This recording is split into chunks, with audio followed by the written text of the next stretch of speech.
Chapter 16. Is she insane? It occurred to Ansett more than once. He could conceive of no reason for her to have locked him up in absolute silence. Neither silence nor singing did any good. What did she want? Does she hate me? That question had arisen often enough in the last few years. During his ban, he had found the pressure almost unendurable. But he trusted her. Whom else could he trust? It was terrible to know that everyone was wondering what he had done wrong, when he knew, but could not tell them, that he had done nothing wrong. And her mad ideas about his mind, often he could not understand what she was getting at, but sometimes he felt he was getting closer. She accused him of not singing from himself, and yet he knew that his singing was exhilaration, the one great joy of his life. To look at people and understand them, and sing to them and change them. He almost recreated them, almost felt as if he could take them and make them over, make them better than they were. How could this not be coming from himself? And now silence. Silence until his head ached. In all his life there had been no such silence, and he didn't know what to make of it. Why did you become so close to me if you only meant to cut me off? And yet she wasn't cutting him off, was she? Here he was in the high room, spending every moment with her. No, she wasn't just trying to hurt him. There was a purpose in this, some insane purpose. Somehow she has misunderstood me. It made Ansett sad that everyone so consistently failed to understand him. The children couldn't be expected to. The masters and teachers hardly knew him. But Estee knew him as completely as anyone could. I have sung every song I have to her, and she has refused them all. I showed her that I could sing to a theater of strangers and change them, and she told me I had failed. She can't admit that I can do any good. Is she jealous? She was a songbird herself. Can she see that I'm better than her, and does that make her want to hurt me? This thought appealed to him because it offered some rational explanation. It might be true. While insanity was clearly out of the question, no matter how often he tried to persuade himself of it. Jealousy. If she realized it, she wouldn't persecute him any more. They could be friends again, like that day on the mountain by the lake, when she taught him control. He had not understood it before then, but the lake, that was clear. That had told him the reason for control. It wasn't just a matter of not crying, of not laughing, of holding still when told to, all the meaningless things that he had struggled with and hated and resented as he studied in the common rooms. Control was not to tie him down, but to fill him up. And the very day of that lesson he had relaxed, had allowed control to become not something outside himself that pressed him in, but something inside himself that kept him safe. I have never been happier. Life has never been easier, he thought at the time. It was as if the anger and fear that had constantly plagued him before had disappeared.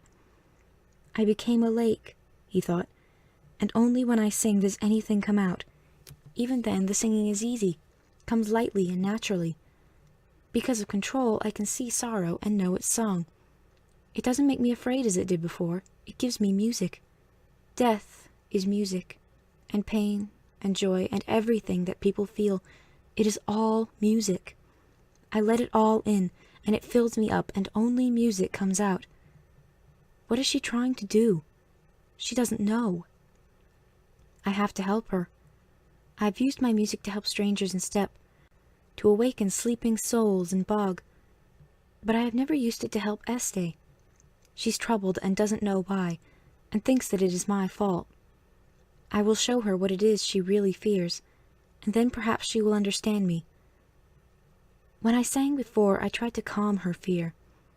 This time I will show it to her more clearly than she has ever seen it. And with that decision made, Ansett slept on the 8th night of his stay in the high room.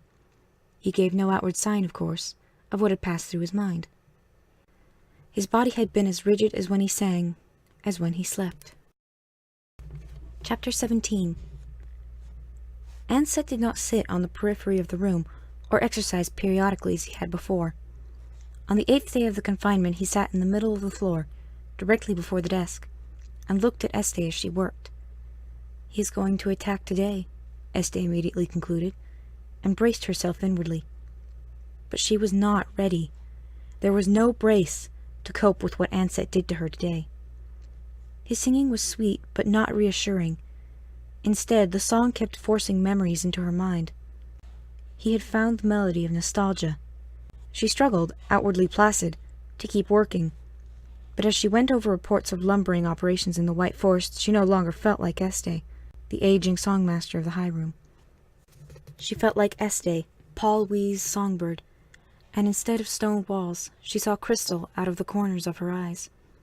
Crystal of the palace Paul Wee had built for his family on the face of a snow-covered granite mountain, a palace that looked more like nature's work than the mountain around it. All the world seemed artificial once she had seen Paul Wee's home, but she remembered it better from inside than out. The sun shining through 1,000 prisms into every room, 100 moons rising wherever she looked at night, floors that seemed invisible, rooms whose proportions were all wrong and yet completely perfect, and more than all the beauty of the place, the beauty of the people. Paul Wee was the easiest placement anyone could remember. He had come to the songhouse to apply for a songbird, or a singer, only a few weeks before Este was ready to be placed.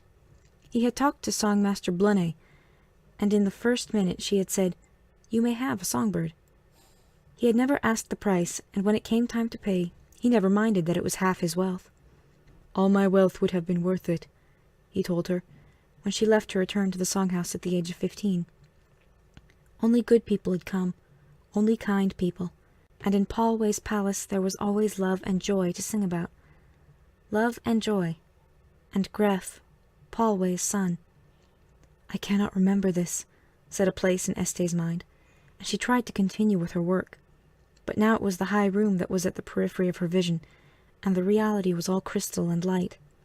She sat stiffly at the table, her control keeping her from betraying any emotion, but utterly unable to work or pretend to work, because Anset's song carried her too far, deeply into her. Gref was his father's son, concerned more for her happiness than his from the moment she had arrived. He was 10 and she was 9, and last year's drugs' effects began to wane, and Este reached puberty only a few months ahead of schedule. It had no effect on her voice yet, and showed only slightly in her body, but Gref was growing an adolescent mustache, and he was even more tender than before, touched with shyness that made her feel an infinite fondness. And they had made love quite by accident, as snow fell on the crystal one winter. It was not forbidden, was not really even a failure of control. She had sung throughout, and learned new melodies as she did. But she did not want to leave him. She realized that Gref was more important to her than anybody in the songhouse. Who had ever loved her like this? Whom had she ever loved? She tried to be rational, to tell herself that she had been nearly 7 years, almost half her life, with Gref as her closest friend, that no matter how she felt about him, she was a creature of the songhouse and would not be happy living outside forever. It made no difference. The songmaster came to take her home, and she refused to come. The songmaster was patient. He was still in middle age. It would be years before he would be named songmaster of the high room, and Niv had not learned the brusqueness that enabled him to bear later, heavier responsibilities. So instead of arguing, Niv merely asked Paul Wee if he could stay for a while. Paul Wee was concerned. "I didn't know anything about it," he kept saying, but as Niv later sang to Este, it wouldn't have mattered if he knew, would it? Of course it wouldn't. Este was in love with Gref from their first childhood romps through the crystal, the year she arrived. The longer Niv stayed, the more patiently he waited, the more the memory of the songhouse became important to her. She began to remember her teachers, her master, singing in chamber.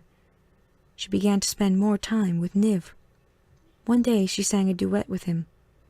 The next day she came home. Anset's song did not relent. Este had not remembered this day in years, and had never remembered it with such clarity. But she could not resist him, and she lived through it again. "I'm going, Gref." And Gref looked at her with surprise on his face, hurt in his voice as he spoke. "Why? I love you." What could she explain? That the children of the songhouse needed other singers as much as they needed to sing? He'd never understand that. She tried to tell him anyway. Este, I need you. Without your songs." That was another thing. The songs. She would always have to perform, forever, if she stayed with Gref.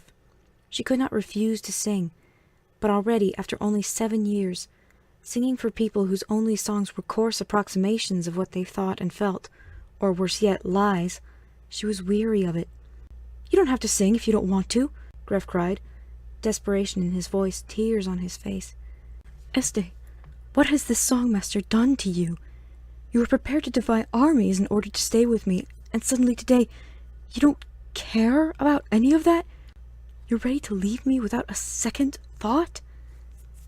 She remembered his embrace, his kisses, his pleading.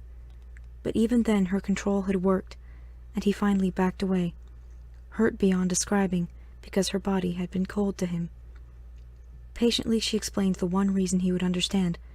She told him about the drug that put off puberty for years, how the drug had no permanent effect beyond the one that counted.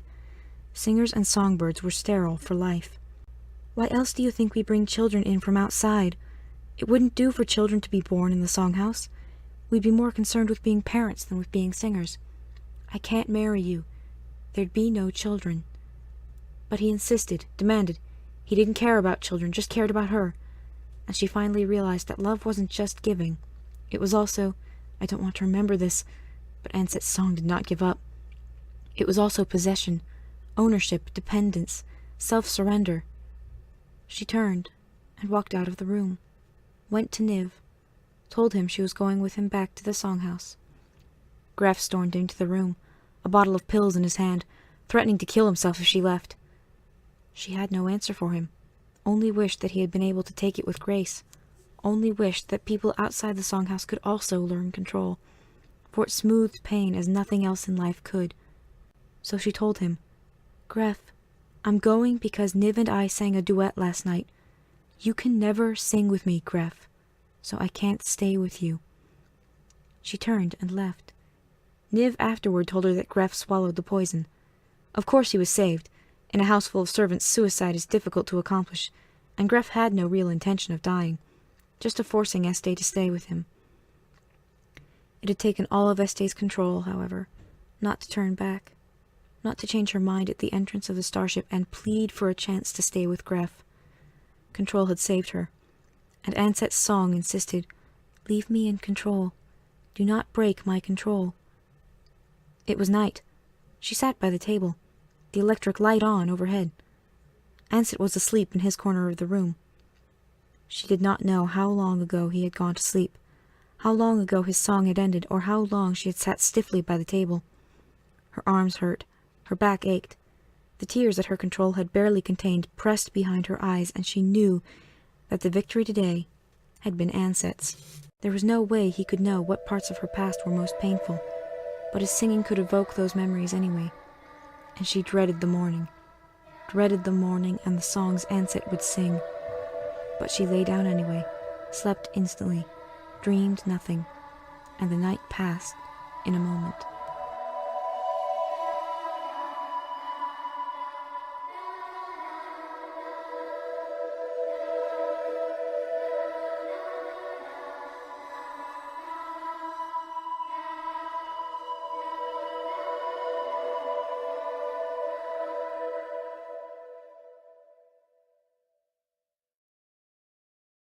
How could this not be coming from himself? And now silence. Silence until his head ached. In all his life there had been no such silence, and he didn't know what to make of it. Why did you become so close to me if you only meant to cut me off?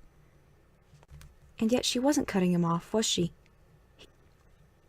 She accused him of not singing from himself, and yet he knew that his singing was exhilaration, the one great joy of his life. To look at people and understand them, and sing to them and change them. He almost recreated them, almost felt as if he could take them and make them over, make them better than they were.